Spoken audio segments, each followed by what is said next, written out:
1절에서 4절까지의 말씀 찾으셨습니까? 에베소 4장 1절에서 4절까지의 말씀 우리가 한 목소리로 같이 봉독하겠습니다. 그러므로 주 안에서 갇힌 내가 너희를 권하노니 너희가 부르심을 받은 일에 합당하게 행하여 모든 겸손과 온유로 하고 오래 참음으로 사랑 가운데서 서로 용납하고 평안에 매는 줄로 성령이 하나 되게 하신 것을 힘써 지키라. 몸이 성령도 한 분이시니 이와 같이 너희가 부르심의 한 소망 안에서 부르심을 받았느니라. 아멘. 주명을 위한 기도를 드리겠습니다. 하나님, 오늘도 우리에게 말씀을 주시옵소서. 주의 말씀이 이 가운데 증거되어질 때 이 말씀을 통하여 오늘 나를 새롭게 하시고 나에게 말씀하시는 주의 음성이 이 말씀을 통하여 들려지는 귀한 시간 되게 도와주옵소서. 부족한 사람 세우셨사온즉 하나님 말씀 똑똑히 잘 전하게 하시고 전하는 자나 듣는 자나 어미하신 하나님 말씀 앞에 세워지게 하시고 무엇보다 우리 가운데 성령의 조명하심의 은혜가 있도록 인도해 주옵소서. 거룩하신 예수님의 이름으로 기도합나이다. 아멘.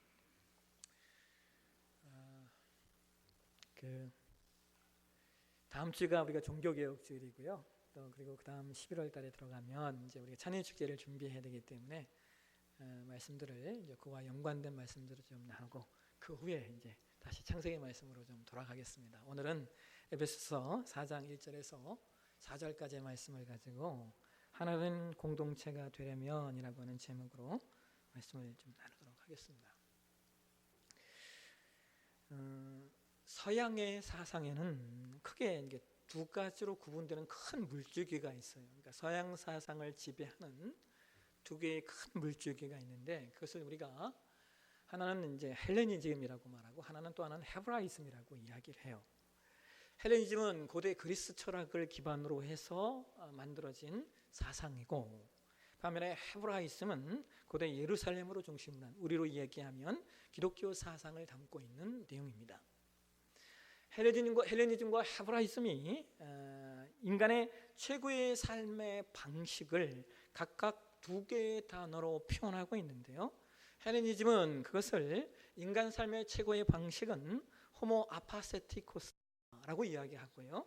반면에 헤브라이즘은 그것을 호모 심파세티코스다라고 이야기를 합니다.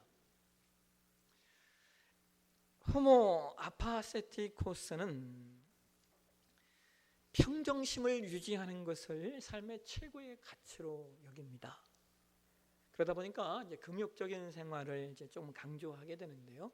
그런데 이 호모 아파세티코스의 문제가 뭐냐면 자신의 평정심을 깨트리지 않아야 하니까 그것을 깨트리지 않기 위해서 타인의 삶에 관여하지를 않습니다. 왜냐하면 타인의 삶에 관여하면 내 평정심이 깨지기 때문입니다. 그래서 오늘날 서구인들이 이게 개인주의가 강한 이유가 바로 이것 때문입니다. 나 자신의 평정심과 평안을 위해서 타인의 문제와 타인의 불행에 관여하지 않겠다는 문화가 있는 겁니다. 반면에 호모 심파세티코스는 자기가 살고 있는 공동체의 문제를 자신의 문제로 투영시키는 삶의 자세를 말합니다. 그래서 이것은 타인의 불행과 비극을 체감하고 자신의 삶을 들여 그것을 치유함을 삶을 살겠다는 거예요. 이 문화는 타자를 살려야 나도 살 수 있다는 정신을 가지고 있습니다. 그래서 이건 역시 오늘날 이제 이러한 정신 때문에 서구 사람들이 기부하는 것에 익숙한 겁니다. 이런 정신에서 비롯이 된 겁니다. 여러분, 사람의 삶의 방식에는 호모 아파세티코스와 호모 심파세티코스가 있습니다. 똑같은 삶을 살지만 우리가 어떤 삶의 방식을 삶의 최고의 가치로 여기느냐에 따라서 우리의 삶은 달라지게 됩니다. 14세기 이탈리아의 가장 위대한 시인이고 서유럽 문학의 거장으로 인정받는 알리기에리 단테라고 하는 분이 있어요. 이분이 쓰신 책을 여러분 잘 아시죠? 신곡이라는 책이 얼마나 유명하고 근데 또 얼마나 어려운 책입니까? 근데 이 신곡이라고 하는 책은 지옥편, 연옥편, 천국편으로 구성되어 있어요. 오늘날 우리 개신교회는 연옥을 인정하지 않지만 이분은 중세 시대에 이제 살았던 분위기에 연옥에 대한 글을 썼습니다. 그런데 신곡 지옥편 제 31곡에 이런 얘기가 나와요. 지옥은 대부분 뜨거운 불이 타는 곳인데, 그죠? 지옥은 대부분 뜨거운 불이 타는 곳인데 지옥에서 유일하게 추운 곳이 있다는 거예요. 지옥에서 유일하게 추운 곳. 그것이 어디냐? 그것이 코키토스 호수인데요. 코키토스 호수는 아주 맹렬한 추위가 있는 곳인데 바로 그곳에서 추위로 얼어붙은 호수 위에 맨발로 서 있어야 하는, 영원히 맨발로 서 있어야 하는 형벌을 받는 사람들이 그곳에 서 있습니다. 그래서 그 책의 주인공이 그것을 지나다가 물어요. 당신들은 왜 이곳에 오게 되었습니까? 그래서 그들이 이렇게 대답해요. 우리는 여기에 오기 전 타인의 불행에 눈 감은 자들이었습니다. 우리의 관심은 오로지 나의 행복뿐이었습니다. 우리는 그것이 이기심인 줄 몰랐습니다. 우리가 타인의 불행에 눈 감으니 신도 우리의 불행에 눈을 감았습니다. 여러분, 단테는 타자에게 가장 차가웠던 사람들에게 가장 차가운 형벌이 기다리고 있다라는 사실을 말하고 있는 겁니다. 오늘 저와 여러분이 봉독한 말씀은 당시 로마의 감옥에 연금되어 있던 사도 바울이 에베소 교회에 보낸 서신입니다. 물론 이 서신은 에베소 교회뿐만 아니라 당시 소아시아 지역의 많은 교회들이 이 서신을 함께 읽었습니다. 그래서 우리가 이것을 회람용 서신이라고 말하는데요. 그런데 이 에베소서는 특징이 있습니다. 에베소가 1장에서 6장까지의 6장으로 구성되어져 있는데 사도 바울은 에베소서를 통하여 1장에서 3장까지는 기독교의 가장 중요한 교리를 알려주고 있습니다. 그것이 바로 구원에 관한 교리인데요. 우리가 받은 구원이 어떤 것이고 그것이 어떻게 이루어진 것인가에 대해서 바울은 에베소 1장과 3장을 통하여서 이론적으로 우리에게 설명을 해주고 있습니다. 그리고 이어지는 4장에서 6장까지의 내용은 1장에서 3장이 이론적인 내용이었다면 4장에서 6장까지는 그 내용의 실천적인, 신앙의 실천적인 내용을 설명해주고 있습니다. 그러니까 사도 바울은 에베소서를 통하여 구원이 무엇인가에 대한 이론과 더불어서 그러면 구원받은 자가 구원받은 자로 이 땅을 어떻게 살아낼 것인가에 대한 실천적인 내용까지 기록을 하고 있는 겁니다. 그런데 여러분, 그러한 그 실천적인 말씀의 첫 번째 내용이 뭐냐? 오늘 저와 여러분이 봉독한 에베소 4장 1절에서 4절까지의 말씀입니다. 사도 바울이 뭐라고 이야기합니까? 오늘 본문 3절에 이런 얘기를 하죠. 평안에 매는 줄로 성령이 하나 되게 하신 것을 하고 이야기합니다. 그래서 여러분, 우리가 신자로서 신앙을 살아내는 부분, 신앙의 실천적인 영역에 있어서 가장 시급하고 가장 우선돼야 될 내용이 뭐라는 거예요? 하나됨의 훈련이라는 겁니다. 왜 사도 바울이 신앙의 실천에 있어서 가장 우선되고 시급된 한 내용을 하나됨의 훈련이라고 이야기를 하냐면 사람과 사람 사이에 가장 어려운 일이 바로 하나 되는 일이기 때문입니다. 여러분 기억하세요? 아담과 하와가 타락한 후에 그들이 에덴 동산에서 추방당하잖아요.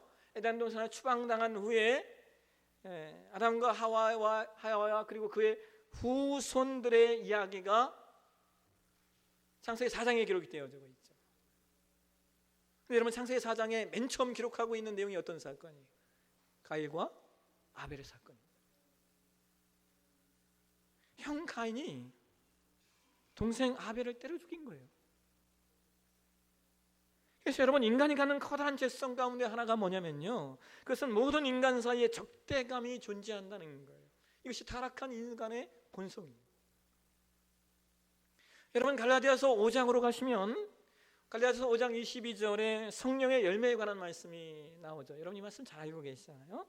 성경에 뭐라고 얘기해요? 오직 성령의 열매는 사랑과 희락과 화평과 오래 참음과 자비와 양성과 충성과 온유와 절제니 이 같은 것을 금지할 법이 없다. 근데 여러분 갈라디아서 5장 22절에 성령의 열매에 관한 말씀이 나오기 전에 바로 그 앞의 말씀에 바울이 이런 얘기를 하고 있어요. 갈라디아서 5장 19절과 21절 말씀 한번 보실까요? 같이 한번 읽도록 하겠습니다. 육체의 일은 분명하니 곧 음행과 더러운 것과 호색과 우상 숭배와 주술과 원수 맺는 것과 분쟁과 시기와 분냄과 당짓는 것과 분열함과 이단과 투기와 술 취함과 방탕함과 또 그와 같은 것들이라 전에 너희 경계한 것 같이 경계하노니 이런 일 하는 자들은 하나님 나라를 유업으로 받지 못할 것이요.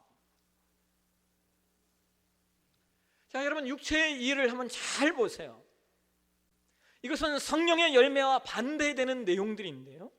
근데 잘 보시면 여기 기록된 죄들이 어떤 인간의 성적인 부도덕한 일들을 빼면 그 일들을 뺀 나머지 모든 내용이 무엇으로 귀결됩니까? 모든 내용들이 하나됨을 깨트리는 내용들입니다. 그러니까 육체의 일들은 결국 공동체를 무너뜨리는 일들이라는 거예요. 그래서 우리가 이어지는 성령의 열매를 우리가 어떻게 해석해야 되느냐? 적어도 갈라디아서 5장의 문맥과 문장 속에서 이 말씀을 해석을 하면 육체의 일이 거룩을 잃어버리게 만들고 나아가 공동체를 흔들고 하나됨을 무너뜨리는 일이라면 성령의 열매는 거룩을 이루어내고 공동체의 하나됨을 위하여 꼭 필요한 열매들이라고 우리가 해석을 하실 수 있습니다. 다시 말하면 우리에게 성령의 열매가 있어야 되는 이유가 뭐냐? 세상에서 찾아볼 수 없는 거룩과 세상에서 찾아볼 수 없는 하나됨을 이루어 가기 위하여 그것들이 우리 가운데 필요하다는 거예요. 여러분, 제가 나이는 이렇게 많지는 않지만 제가 처음 전서 생활 시작한 게 28년 전이니까요. 한 30년 가까이 전도사 이름부터 시작해서 목사까지 왔어요. 여러분 제가 한 28년을 사역했으니까 얼마나 많은 교회를 경험하고 또 얼마나 많은 목회자와 많은 성도님들을 보았겠습니까? 근데 여러분 하나님은 사랑이시잖아요. 근데 그 사랑의 하나님이 가장 무서울 때가 언제인지 아세요? 그 사랑의 하나님이 가장 무서울 때가 언제냐?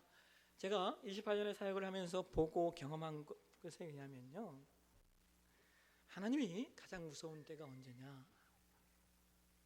그것이 목회자이든 그것이 성도이든 교회의 하나됨을 깨트리는 일들에 대해서 하나님이 무섭게 다루시는 것을 제가 봤어요.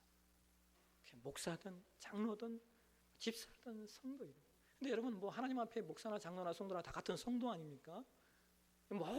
이 모든 일들이 교회의 하나됨을 깨트리는 것에 관하여 하나님이 무섭게 다루시더라는 거예요. 그러니까 이게 무슨 말이냐? 하나님이 가장 싫어하시는 일이 교회를 분열시키고 교회의 공동체를 흔드는 일이라는 거예요. 이게 하나님 가장 싫어하시는 거예요. 그래서 여러분 우리가 신앙을 하면서 교회 안에서 해야 할 아주 중요한 훈련이 뭐냐? 그것은 우리가 우리 삶을 어떻게 거룩하게 만들어 갈 것인가 하는 것과 더불어 아주 중요한 것이 우리가 어떻게 교회에서 하나됨을 이루어 갈 것인가에 대한 훈련을 교회에서 해야 한다는 거예요. 그렇다면 문제는 이것이죠. 우리가 어떻게 하나됨을 이루어 갈 것인가? 어떤 방법이, 어떤 비결이 우리 가운데 필요한가? 여러분 예수님께서 마태복음 16장에서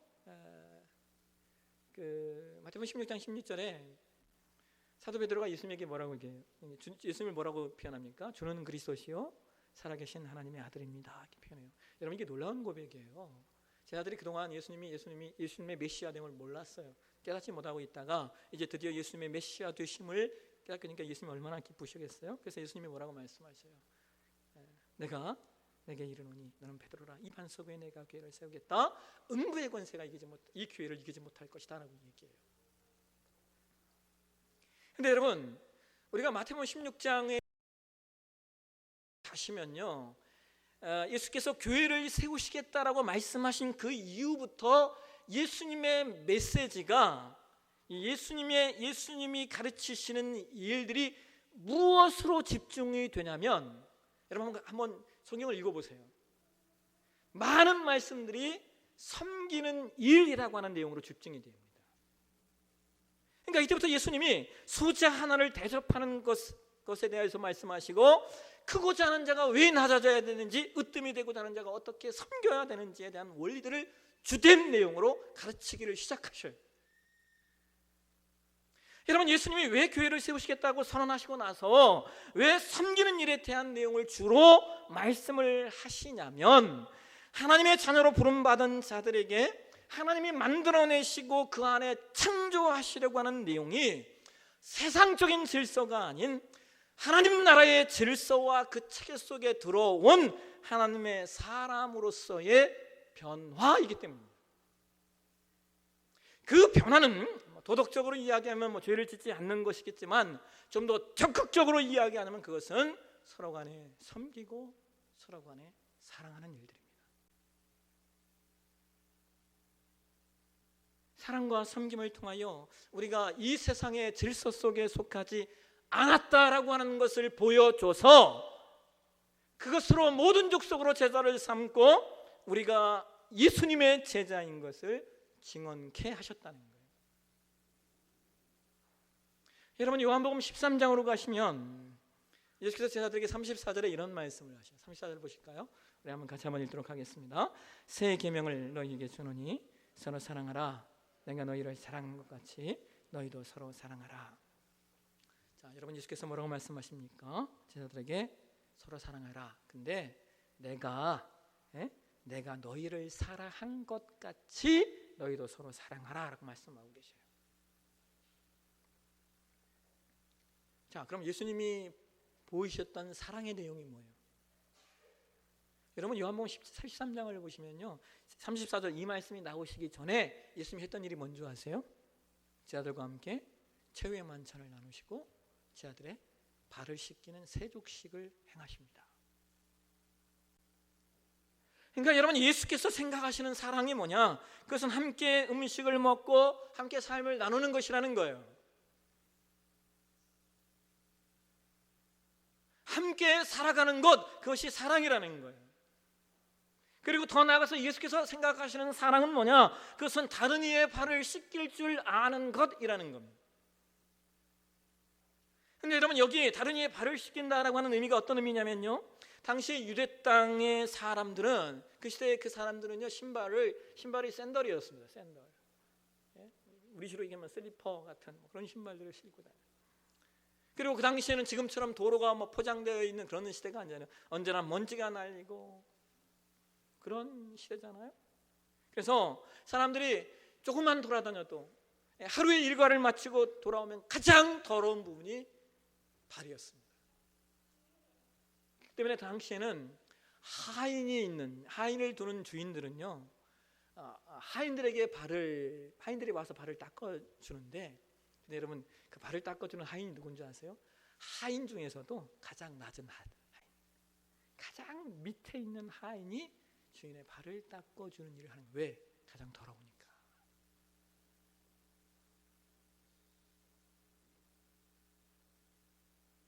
근데 여러분, 지금 가장 낮은 하인이 하는 일을 지금 누가 하고 있어요? 예수님이 하시면서 너희도 그렇게 해라 말씀하고 계신 거예요. 여러분, 우리가 신자가 되었다라고 하는 것은,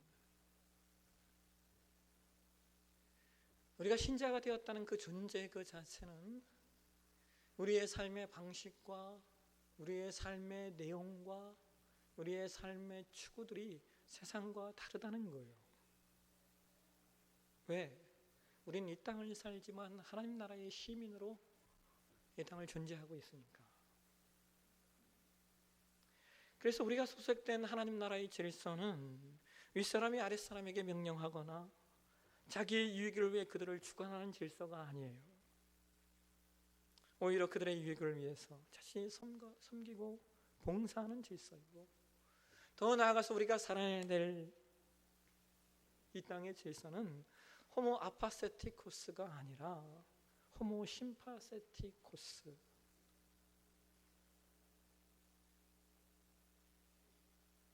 이것이 우리가 살아야 될 삶의 내용인 겁니다.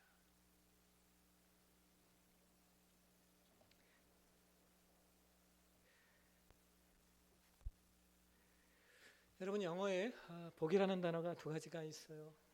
하나는 해피니스라고 해요. 또 하나의 단어는 블레싱이라는 단어예요. 해피니스라고 하는 단어는 이제 우리가 행복이라고 보통 번역을 하는데, 복이라는 단어예요. 복, 행복. 근데 이 행복이라고 하는 번역된 이 해피니스라는 단어가 어디서 왔냐면요, 해픈이라고 하는 단어에서 왔어요.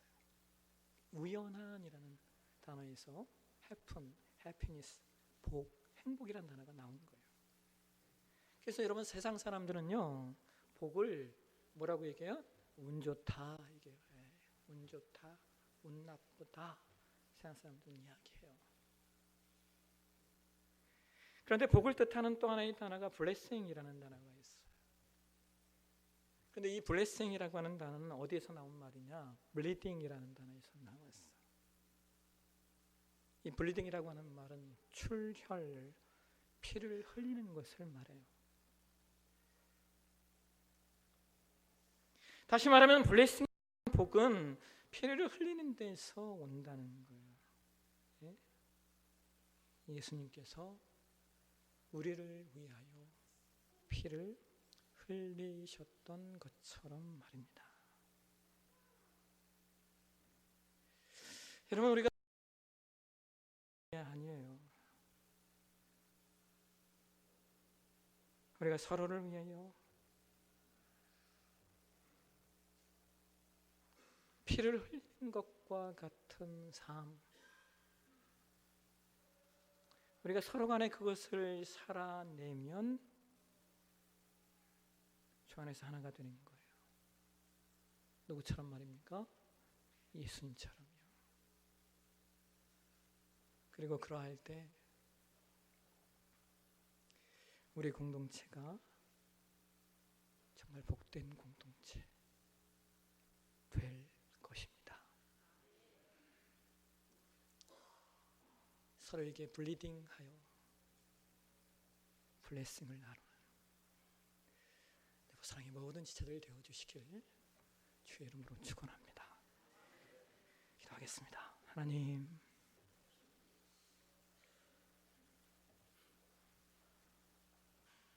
주께서 우리에게 하나됨의 훈련을 요구하고 계시고,